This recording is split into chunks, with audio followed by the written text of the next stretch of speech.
Halo gengs, Assalamualaikum warahmatullahi wabarakatuh. Perkenalkan, nama saya Pera Melita dengan NIM 1703629, jurusan Kimia, Fakultas Matematika dan Ilmu Pengetahuan Alam, Universitas Negeri Padang.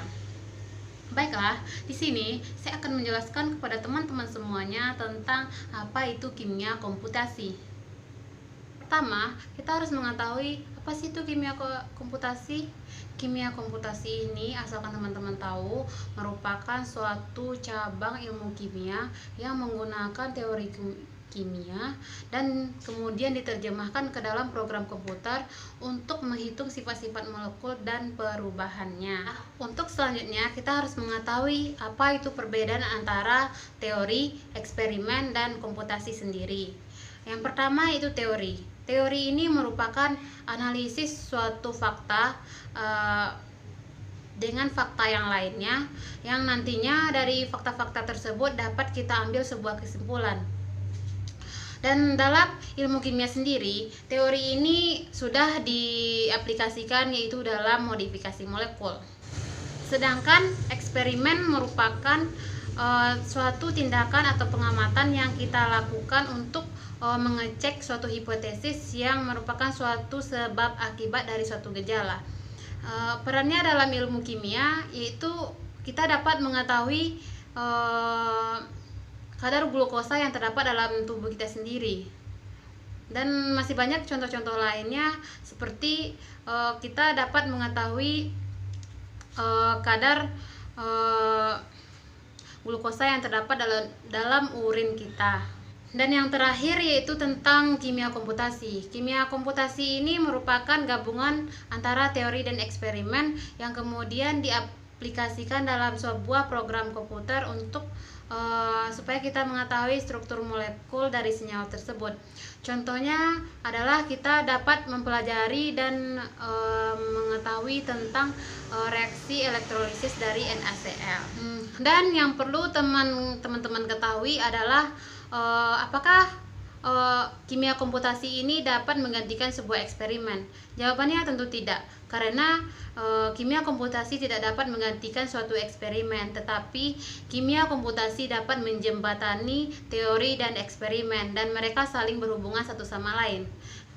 Satu lagi, misalnya saya mengerjakan suatu reaksi kimia dengan menggunakan komputer, tetapi itu di Microsoft Word.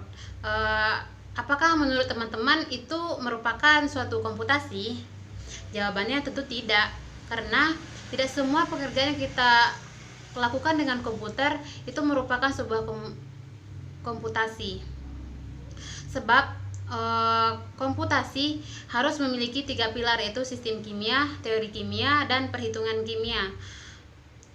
Kimia komputasi ini sangat diperlukan dalam perkembangan ilmu kimia. Kenapa demikian? Karena komputasi ini dapat menyelesaikan masalah-masalah dalam perkembangan ilmu kimia, dan penyelesaiannya tersebut dilakukan dengan cara-cara yang sangat sederhana. Dalam kimia komputasi terdapat beberapa masalah yang dapat kita selesaikan. Di antaranya yaitu kita dapat menjelaskan suatu persoalan yang sangat sulit kita jelaskan jika kita lakukan dengan eksperimen. Karena jika kita lakukan dengan eksperimen mungkin akan menyebabkan bahaya yang terlalu tinggi. Seperti kita ingin melakukan eksperimen tentang reaksi dari unsur dalam keadaan suhu dan tekanannya sangat tinggi. Selain itu, kita juga dapat menjelaskan tentang biaya dan waktu yang perlu kita keluarkan dalam eksperimen tersebut. Pada saat kita melakukan kerja dengan kimia komputasi atau dengan komputasi, maka kita akan bertemu dengan istilah-istilah yang jarang kita temui dalam kehidupan sehari-hari. Contohnya adalah molecular docking. Molecular docking ini merupakan suatu teknik yang digunakan untuk mempelajari interaksi yang terjadi dari suatu kompleks molekul. Selain itu, contoh lainnya adalah OF atau orbital viewers.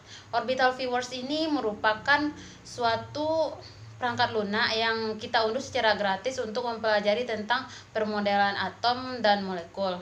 Selain molecular docking dan OF, maka di antara istilah yang mungkin akan kita temui saat mempelajari komputasi adalah permodelan solid state, mekanika molekul, dinamika molekul, dan perhitungan simbolik. Di antara manfaat yang mungkin dapat kita peroleh dengan menggunakan kimia komputasi adalah untuk menemukan titik awal untuk sintesis dalam laboratorium. Yang selanjutnya untuk mempelajari mekanisme reaksi dan menjelaskan penamaan pada reaksi di laboratorium. Selain itu, kita juga dapat memahami sifat dan perubahan pada sistem mikroskopis melalui simulasi yang berlandaskan hukum-hukum interaksi yang ada dalam sistem. Sebelum kita melakukan penelitian dengan kimia komputasi, ada beberapa hal yang perlu kita perhatikan sebelum melakukan pekerjaan dengan komputasi. Di antaranya adalah aplikasi, metode perhitungan, sarana dan prasarana, dan waktu pengerjaan. Sebagai acuan, jika teman-teman ingin melakukan penelitian dengan kimia komputasi, salah satu software kimia komputasi yang bisa teman-teman gunakan adalah KiChem. KiChem ini merupakan kimia komputasi ab initio.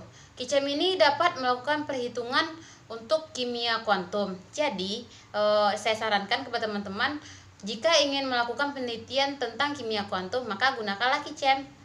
Oke gengs, mungkin untuk kesempatan kali ini saya sudahi dulu penjelasan saya tentang apa itu kimia komputasi.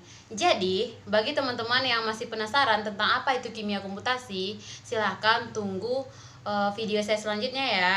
Untuk itu, jangan lupa like dan subscribe channel YouTube saya. Sekian, terima kasih. Assalamualaikum warahmatullahi wabarakatuh.